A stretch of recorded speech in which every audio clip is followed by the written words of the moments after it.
Good evening बच्चों, मैं शिवांशु सिंह एक बार फिर से आप सभी का स्वागत करता हूं आपके YouTube channel study with Shiv में। और जैसा कि आप क्लास 9th में ड्रेनेज चैप्टर पढ़ रहे थे अपने ज्योग्राफी का, जिसमें आपने दो सिस्टम पढ़ लिए थे, मतलब आपने हिमालयन रिवर के दो सिस्टम कंप्लीट कर लिए थे, जिसमें पहला था आपका इंडस रिवर सिस्टम और दूसरा था आपका गंगा रिवर सिस्टम। आज हम लोग बात करने वाले हैं ब्रह्मपुत्र रिवर सिस्टम की। तो एक बार थोड़ा सा रिवाइज कर लेते हैं जितना आपने पढ़ा है, फिर डायरेक्ट आते हैं ब्रह्मपुत्र रिवर सिस्टम से। ठीक है, ये चैप्टर जब हमने स्टार्ट किया तो हमने आपको बताया कि चैप्टर जब स्टार्ट करेंगे तो आपको दो तीन चीजों के बारे में जानना होता है। बेसिकली आपको दो तीन इंपॉर्टेंट पॉइंट्स जानने होते हैं, हेडिंग्स जाननी होती हैं कि आखिर सबसे पहले ये ड्रेनेज क्या होता है। तो मैंने कहा ड्रेनेज क्या है, ड्रेनेज डिस्क्राइब करेगा रिवर सिस्टम को, कि एक रिवर सिस्टम कहां से स्टार्ट हो रहा है और कहां पर जाकर एंड हो रहा है, वो पूरा सिस्टम क्या कहलाएगा, ड्रेनेज कहलाएगा। और ड्रेनेज बेसिन क्या होता है, तो मैंने कहा ड्रेनेज बेसिन का मतलब है कि जो एरिया कवर कर रहा है, वो जो ड्रेनेज है, वो जो रिवर है जो एरिया कवर कर रही है, वही क्या कहलाएगा, ड्रेनेज बेसिन कहलाएगा। तीसरे नंबर पे अगर बात करेंगे तो आपने वाटर डिवाइड के बारे में पढ़ा। मैंने कहा वाटर डिवाइड क्या है कि दो रिवर बेसिन्स है, उसके बीच में एक अपलैंड है या माउंटेन है जो कहीं ना कहीं दो रिवर बेसिन्स को डिवाइड करने का काम कर रहा है, वाटर डिवाइड कहलाता है। फिर इसी में इंपॉर्टेंट पॉइंट्स हमने जाना, अगर लार्जेस्ट रिवर बेसिन की बात करेंगे तो आपका अमेजन रिवर का है। इंडिया में अगर बात करेंगे लार्जेस्ट रिवर बेसिन किसका है, तो इंडिया में लार्जेस्ट बेसिन है आपका गंगा रिवर का। उसके बाद एक और पॉइंट बताया था वाटर डिवाइड से एग्जांपल के लिए, तो मैंने कहा Ambala city as a water divide काम करती है दो रिवर्स के बीच, इंडस और गंगा रिवर सिस्टम के बीच में। और आगे बढ़े तो मैंने ये देखिए वाटर डिवाइड की आपको फोटो दिखाई थी, फिर मैंने आपको मिएंडर और ऑक्सबो लेक बताया था। देखिए यहां से समझिएगा, मिएंडर का मतलब है जो नदियों के द्वारा जो स्नेक पाथ कवर किया जाता है, यही आपका क्या कहलाता है, मिएंडर कहलाता है। और इसी मिएंडर में जब पाथ्स में से कुछ जो रिवर सिस्टम होता है वो कट ऑफ हो जाता है, कट ऑफ का मतलब है कट के थोड़ा सा अलग हो जाता है, तो वही क्या कहलाता है, यू शेप का, कहीं ना कहीं आपका ऑक्सबो लेक कहलाता है। और आगे बढ़े तो हमने ड्रेनेज सिस्टम इन इंडिया की बात की और सबसे पहला सिस्टम पढ़ा हमने हिमालयन रिवर सिस्टम।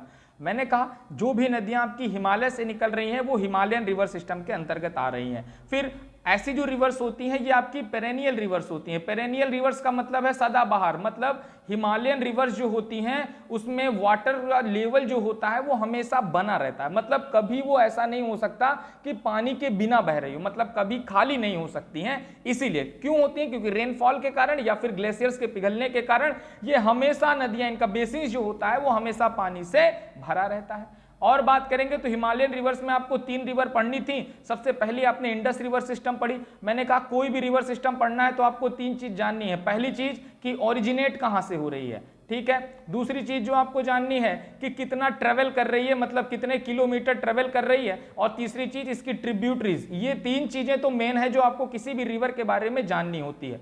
उसके बाद और क्या चीजें जो इंपॉर्टेंट पॉइंट्स है, तो उसी में सबसे पहले अगर बात करते हैं इंडस रिवर सिस्टम की, तो इंडस रिवर सिस्टम में जो इंडस रिवर है वो कहां से ओरिजिनेट हो रही है, तो तिब्बत के नियर मानसरोवर लेक से आपका ओरिजिनेट हो रही है।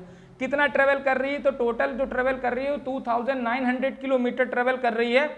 परंतु ये पूरा कितना है, इंडिया और पाकिस्तान दोनों का मिला करके है। पर अगर केवल इंडिया में बात करेंगे तो केवल इंडिया में 1114 किलोमीटर ट्रेवल कर रही है।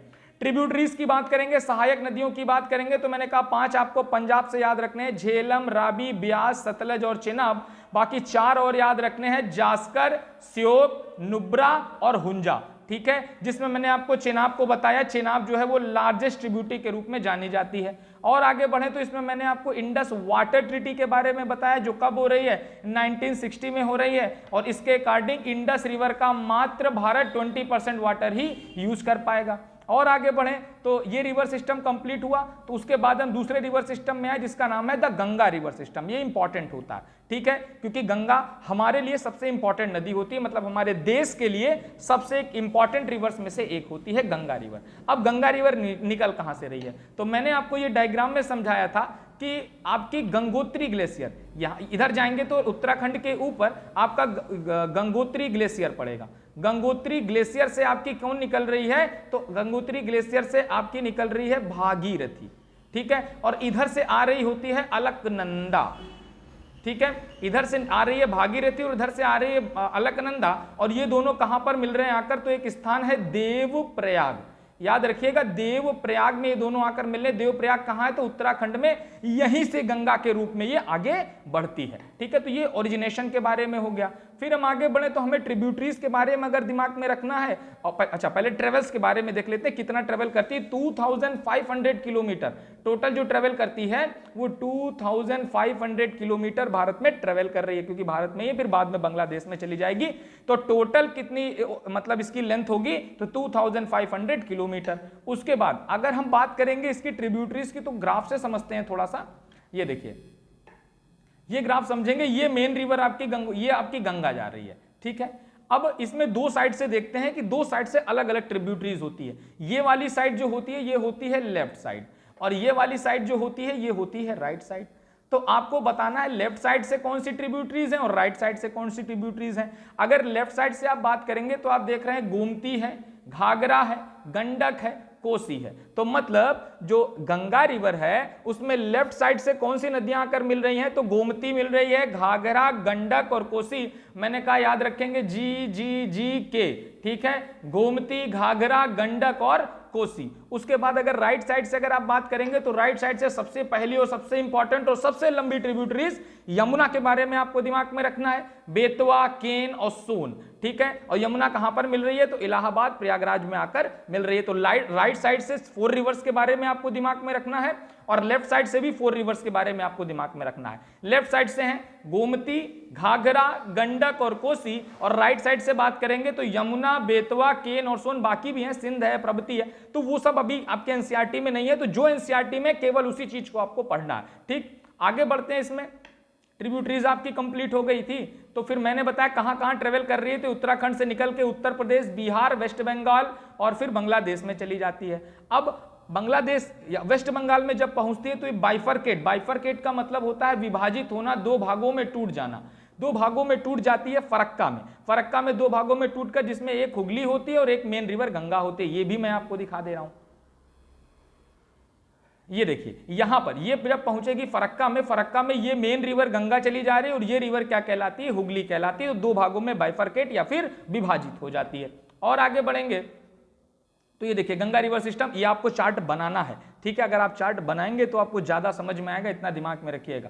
ठीक, और आगे बढ़ेंगे तो कुछ नोट पॉइंट लिखा था मैंने। कहा Yamuna is the largest tributary. अभी मैंने आपको बताया सबसे लंबी ट्रिब्यूटरीज, अगर इंडस की बात करते हैं तो इंडस की सबसे लंबी ट्रिब्यूटरीज है चेनाब, और अगर गंगा की बात करते हैं तो गंगा की सबसे लंबी ट्रिब्यूटरी है जो वो है यमुना, और ओरिजिनेट फ्रॉम, अगर यमुना की बात करते हैं तो यमुनोत्री ग्लेशियर प्रयागराज में जाकर मिल रही है। The delta formed by these rivers known as Sundarban का डेल्टा। ठीक है, गंगा और अभी मैं जो आपको पढ़ाने जा रहा हूं ब्रह्मपुत्र, ये दोनों मिलकर एक डेल्टा बनाते हैं जिसको सुंदरबन का डेल्टा कहा जाता है, जो विश्व का सबसे बड़ा डेल्टा है। ठीक है, और डेल्टा क्या होता है ये मैंने पिछली वीडियो में आपको बताया है, तो उसको देख लीजिएगा। उसके बाद Ghaghara, Gandak, Kosi rivers rises from Nepal Himalaya. आप देख रहे हैं नेपाल हिमालय से ऊपर की तरफ से घाघरा आ रही, गंडक आ रही, कोसी आ रही, और ये तीनों जो नदियां हैं नॉर्दर्न प्लेन्स में फ्लड मतलब बाढ़ का कारण बनती हैं। तो इतना मैंने आपको पढ़ा दिया था, इतना रिवीजन के तौर पे था। आज हम लोग बात करेंगे ब्रह्मपुत्र रिवर की। तो देखिए ब्रह्मपुत्र रिवर बेसिकली कहां से? तिब्बत के पास से एक यांगचुंग, आप देखेंगे यहां पे मैं आपको बता देता हूं, मानसरोवर लेक के निकट एक चेमा युंगडुंग। ठीक है, इसको कहेंगे चेमा युंगडुंग। ठीक है, एक चेमा युंगडुंग ग्लेशियर होता है यही मानसरोवर के पास से, और यहीं से ये निकलना प्रारंभ करती है। मतलब जो ब्रह्मपुत्र रिवर है वो चेमा युंगडुंग ग्लेशियर तिब्बत से निकलना प्रारंभ करती है, चीन होते हुए फिर ये कहां? भारत आती है। ठीक है, तो इसका बहुत लंबा जो पार्ट होता है वो दूसरे देश में होता है, पर भारत में आने के लिए इंपॉर्टेंट होती है, क्योंकि यहां पर जब आप 7 सिस्टर्स से जाएंगे तो वहां पर जो इरिगेशन का काम होता है वो इसी के कारण होता है। तो ब्रह्मपुत्र रिवर भी हमारे लिए इंपॉर्टेंट है, पर इसका मोस्ट ऑफ द पार्ट जो होता है वो हमारे देश के बाहर चाइना से होकर आता है। ठीक है, अब आगे बढ़ते हैं, देख लेते हैं क्या लिखा है। ये लिखा है कि it originates from Tibet from the east Mansarovar lake से, और ये याद रखना है चेमा युंगडुंग ग्लेशियर से, चेमा युंगडुंग ग्लेशियर। ठीक है, चेमा युंगडुंग ग्लेशियर से ये निकल रही है। अब अगर देखेंगे तिब्बत में इसे किस नाम से जाना जाता है? तो तिब्बत में इसे सांगपो के नाम से जाना जाता है। मैं लिख देता हूं इसकी, सांगपो। ठीक है, इंग्लिश में TSANGPO। ठीक है, तो तिब्बत में इसे किस नाम से जाना जा रहा है? तो तिब्बत में इसे सांगपो नाम से जाना जा रहा है, और जब ये चाइना पहुंचती है तो इसे यारलुंग जैकबो के नाम से जाना जाता है। ये भी मैं लिखे दे रहा हूं, यारलुंग जैकबो, यारलुंग। हिंदी में आप लोग लिख लीजिएगा, अगर नाम आपको पढ़ने में, प्रोनाउंसिएशन करने में दिक्कत हो रही है तो बिल्कुल आप हिंदी में लिख सकते हैं, पर पेपर में आपको इंग्लिश में ही लिखना है, इतना दिमाग में रखना है, ठीक है। मैंने कहा दो नाम, तिब्बत में इसको सांगपो नाम से जाना जा रहा है, और जब ये चाइना पहुंच रही है तो इसको यारलुंग जैकबो के नाम से जाना जा रहा है, ठीक है। उसके बाद ये एक यू टर्न लेती है, मतलब एक यू ऐसे आती है नदी, और ये यू टर्न लेती है, और भारत में यहां पर जब हिमालय के यहां पर अरुणाचल प्रदेश में पहुंचेगी तो यहीं पर एक पास है जिसको कहते हैं नामचा बरुआ, नामचा बरुआ, ठीक है। नामचा बरुआ पास से होते हुए ये भारत में अरुणाचल प्रदेश में इंटर कर रही है, ठीक है। तो यहां से 3 पॉइंट आपको दिमाग में रखने। ओरिजिनेट कहां से हो रही है? तो आपका ओरिजिनेट हो रही है तिब्बत के पास मानसरोवर लेक के ईस्ट में, आपको चेमा युंगडुंग ग्लेशियर से ये ओरिजिनेट हो रही है। दूसरा पॉइंट, जब ये तिब्बत से निकल रही है तो इसको दूसरे नाम से जाना जा रहा है। किस नाम से? तो तिब्बत में इसे सांगपो नाम से जाना जा रहा है, और जब ये चीन में पहुंच रही है तो इसको यारलुंग जैकबो के नाम से जाना जा रहा है। तिब्बत और चीन को क्रॉस करके फिर ये कहां पहुंचती? इंडिया में ऊपर अरुणाचल प्रदेश। मैं आपको दिखा देता हूं तो ज्यादा ये देखिए, ये तिब्बत यहां पर पहुंच रही है अरुणाचल प्रदेश। ये जब अरुणाचल प्रदेश, देखिए ये यू आकार का शेप बना रही है, ठीक है। तो जब ये यू आकार का शेप बनाती है तो ये भारत में एक आपका पास है, दर्रा कह सकते हैं जिसे, पास है जिसको नामचा बरुआ पास के नाम से जाना जाता है, ठीक है। हिंदी भी मैं लिख दे रहा हूं जिसको पढ़ने में दिक्कत होगी, नामचा बरुआ, ठीक है। अरुणाचल प्रदेश है इसलिए नाम ऐसे ऐसे हैं। तो नामचा बरुआ पास से ये कहां पर? अरुणाचल प्रदेश में इंटर करती है। अब देखिए ये ऊपर से इंटर कर रही है, और अभी तक जो इसका स्पीड रहती है वो बहुत स्लो रहती है, पर जैसे ये भारत में आती है तो इसकी स्पीड बहुत तेज हो जाती है, और जब ये स्पीड तेज हो जाती है तो भारत ने अरुणाचल प्रदेश को क्रॉस करते हुए जब ये असम में पहुंचती है तो लगभग 8 किलोमीटर चौड़ी हो जाती है, वाइड हो जाती है। 8 किलोमीटर चौड़ी होने का मतलब समझ रहे हो कि बहुत चौड़ी है। क्यों? क्योंकि इसका जो स्पीड होती है वो इतनी तेज होती है कि किनारों को काटते हुए ये और अपनी चौड़ाई को बढ़ाते चली जाती है, ठीक है। तो ये भी दिमाग में रखना है आपको। फिर इसके आगे बढ़ेंगे तो लिखेंगे total length of the river is 3080 kilometre. अगर टोटल लेंथ की बात करेंगे तो जैसे मैंने इंडस रिवर में टोटल लेंथ आपको 2900 किलोमीटर बताई थी, और भारत में बताई थी 1114 किलोमीटर, वैसे यहां पर भी, ठीक है, टोटल लेंथ इसकी कितनी है? 3080 किलोमीटर है, और असम में ये लगभग 8 किलोमीटर वाइड हो जाती है, और असम में इसे किस नाम से जाना जाता है? तो ब्रह्मपुत्र नाम से जाना जाता है, ठीक है। तो इतने पॉइंट आपको दिमाग में रखने। फिर से मैं आपको बता दे रहा हूं, मैंने बताया अगर आप ब्रह्मपुत्र रिवर की बात करते हैं तो ओरिजिनेट हो रही है चिमायुंगडुंग ग्लेशियर से, मानसरोवर लेक के पास ये ग्लेशियर है। उसके बाद फिर मैंने आपको बताया कि अगर तिब्बत में जब ये पहुंचती है, जब ब्रह्मपुत्र रिवर आपकी तिब्बत में पहुंचती है तो इसे सांगपो नाम से जाना जाता है। ब्रह्मपुत्र रिवर के जब तिब्बत से आगे फिर ये चीन में पहुंचेगी तो चीन में इसे यारलुंग जैकबो के नाम से जाना जाएगा। फिर जब भारत में आती है तो एक यू टर्न लेती है अरुणाचल प्रदेश के पास से, और अरुणाचल प्रदेश के पास एक दर्रा है, दर्रा का आप कह सकते हैं पास है एक, जिसको नामचा बरुआ पास से नाम से जाना जाता है। यहां से ये भारत में इंटर करती है, मतलब अरुणाचल प्रदेश में इंटर कर रही है, और जैसे अरुणाचल प्रदेश से इंटर करती है तो इसके जो स्पीड होती है वो बहुत तेज होती है, और स्पीड तेज होने के कारण जब तक ये असम में पहुंच रही होती है तो असम में पहुंचकर ये लगभग 8 किलोमीटर चौड़ी हो जाती है, और यही 8 किलोमीटर जब चौड़ी होती है तो इसे किस नाम से जाना जाता है? तो ब्रह्मपुत्र नाम से जाना जा रहा है, ठीक है। और आगे बढ़ते हैं, इसमें देखते हैं क्या पॉइंट्स है। अगर ट्रिब्यूटरीज की बात करते हैं इसकी, तो मैंने कहा 3-4 पॉइंट्स आपको दिमाग में रखने हैं। पहला, रिवर ओरिजिनेट कहां से हो रही है। दूसरा पॉइंट दिमाग में रखना है कि इसकी टोटल लेंथ कितनी है, और तीसरा पॉइंट इसकी ट्रिब्यूटरीज कौन है। बाकी तो एक्सटर्नल पॉइंट है जो आपको याद ही रखने हैं, पर ये 3 तो मेन पॉइंट है जिसको आपको दिमाग में रखना है। तो अगर बात करते हैं आपकी ब्रह्मपुत्र रिवर की ट्रिब्यूटरीज की, तो आपकी दिबांग है, लोहित है, बराक है, तिस्ता है। 4 रिवर इसमें भी दिमाग में रखना है, दिबांग, लोहित, रोहित नहीं, लोहित, बराक और तिस्ता, ये 4 रिवर इसकी ट्रिब्यूटरीज हैं। और जब ये बांग्लादेश में पहुंचती है तो इसको किस नाम से जाना जाता है? जमुना नाम से जाना जाता है। तो ये भी याद रखिएगा कि बांग्लादेश में ब्रह्मपुत्र को किस नाम से? जमुना नाम से। और मैंने बताया बांग्लादेश में गंगा को किस नाम से जाना जाएगा? तो बांग्लादेश में गंगा को पद्मा नाम से जाना जाएगा। तो दोनों के ये भी नाम दिमाग में रखने हैं, ठीक है। जमुना नाम से ब्रह्मपुत्र को जाना जाएगा और पद्मा नाम से गंगा को जाना जाएगा। और जब ये गंगा और ब्रह्मपुत्र एक दूसरे से मिल जाएंगी तो उसे किस नाम से जाना जाएगा, तो उसे मेघना नाम से जाना जाएगा। तो ये भी दिमाग में आपको रखना है, ठीक है। एक बार फिर मैं बता दे रहा हूं, ये देखिए इधर से आपकी गंगा आ रही है, देखिए बांग्लादेश में इसे पद्मा नाम कहा गया है। ब्रह्मपुत्र इधर से आ रही, इसे बांग्लादेश में जमुना नाम कहा गया है। और जब ये ब्रह्मपुत्र और गंगा एक दूसरे से मिल जाती हैं तो इसे क्या नाम दिया गया है, तो इसे मेघना नाम दिया गया है। तो तीनों को अलग अलग, गंगा को पद्मा, ब्रह्मपुत्र को जमुना बांग्लादेश में, और जब ये दोनों मिल जाती हैं तो इसे मेघना, और ये दोनों मिलकर पूरे विश्व का सबसे बड़ा डेल्टा बनाती है जिसका नाम है सुंदरबन का डेल्टा, ठीक है। तो ये इतना आपको ब्रह्मपुत्र रिवर से दिमाग में रखना है। तो आपका हिमालयन रिवर यहां से कंप्लीट हो गए। हिमालयन रिवर का मतलब है कि मैंने आपको 3 रिवर कंप्लीट करा दी, ठीक है, जिसमें पहली रिवर थी, चलिए एक बार मैं रिवाइज करा देता हूं आपको पूरा तीनों रिवर, ठीक। जब हिमालयन रिवर स्टार्ट की तो मैंने कहा हिमालयन रिवर एक पेरेनियल रिवर होती है, मतलब सदाबहार, मतलब हमेशा इसमें पानी भरा रहता है। और हमेशा पानी भरा रहने का मतलब है कि कभी ये खाली नहीं रहती है। इसका मतलब है कई सारी ट्रिब्यूटरीज भी होंगी इसकी जो आकर इसको भर रही होंगी। तो इसी में जब सबसे पहले देखिए आपने हिमालयन रिवर सिस्टम के बारे में स्टार्ट से पढ़ना स्टार्ट किया, हिमालयन रिवर सिस्टम, और हिमालयन रिवर सिस्टम में आपने 3 रिवर के बारे में पढ़ा, जिसमें सबसे पहली थी इंडस रिवर सिस्टम, ठीक है। सबसे पहली कौन सी थी, तो इंडस रिवर सिस्टम। मैंने कहा इंडस रिवर सिस्टम की अगर बात करेंगे तो सबसे पहले ये ओरिजिनेट कहां से हो रही है, तो तिब्बत में आपके मानसरोवर लेक के निकट, मानसरोवर लेक के निकट से आपकी ओरिजिनेट हो रही है। उसके बाद टोटल लेंथ की बात करेंगे इंडस रिवर्स की कितनी है, तो 2900 किलोमीटर ये टोटल लेंथ है, पर अगर इंडिया में बात करेंगे 1114 किलोमीटर है।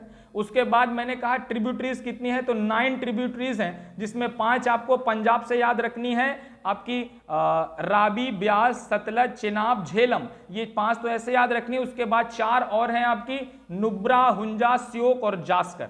उसके बाद और याद करेंगे तो इंडस रिवर आपकी कहां से निकल रही है, तो लद्दाख, जम्मू कश्मीर होते हुए, पंजाब होते हुए पाकिस्तान निकल जाती है, हिमाचल प्रदेश, पंजाब होते हुए ये पाकिस्तान निकल जा रही है। उसके बाद इंडस रिवर से एक ट्रीटी बताई है जो 1960 में हो रही है, इंडस रिवर ट्रीटी, जिसके अकॉर्डिंग आपको 20% वाटर ही भारत इंडस रिवर का यूज कर पा रहा है। उसके बाद इंडस रिवर की सबसे जो लार्जेस्ट जो आपकी ट्रिब्यूटरीज है उसका नाम क्या है, तो चेनाब है, ये भी आपको दिमाग में रखना है। तो इतना आपको मैंने इंडस रिवर से बताया। दूसरे की अगर बात करेंगे गंगा रिवर सिस्टम की, मैंने कहा गंगा रिवर सिस्टम कहां से ओरिजिनेट हो रही है, तो आपकी गंगोत्री ग्लेशियर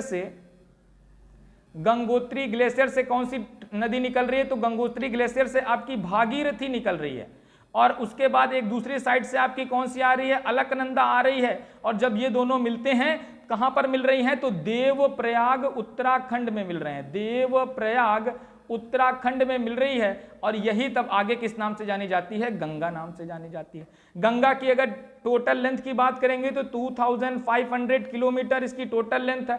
ट्रिब्यूटरीज की बात करेंगे तो लेफ्ट और राइट से अलग अलग ट्रिब्यूटरीज हैं। लेफ्ट की बात करेंगे तो आपको मैंने बताया जी से गोमती, फिर दूसरा जी से घाघरा, फिर तीसरा जी गंडक, और फिर के आपका कोसी, ठीक। उसके बाद राइट साइड से मैंने बताया यमुना मतलब सबसे लार्जेस्ट ट्रिब्यूटरी के रूप में जानी जाएगी। यमुना के बाद बेतवा के बाद सोन, यमुना, केन, बेतवा और सोन, ये आपकी कहीं ना कहीं राइट साइड से ट्रिब्यूटरीज के रूप में जानी जाती है। फिर और गंगा से बात करें, मैंने लार्जेस्ट ट्रिब्यूटरी यमुना है। गंगा जब बांग्लादेश में पहुंच रही है तो इसको पद्मा के नाम से जाना जा रहा है, और गंगा और ब्रह्मपुत्र मिलकर विश्व का सबसे बड़ा डेल्टा बना रही है, जिसको सुंदरबन डेल्टा के नाम से जाना जा रहा है। ये जब कंप्लीट हुआ तो फिर हम तीसरे नंबर पे पहुंचे, और तीसरे नंबर की जो आपकी रिवर थी उसका नाम था ब्रह्मपुत्र रिवर सिस्टम।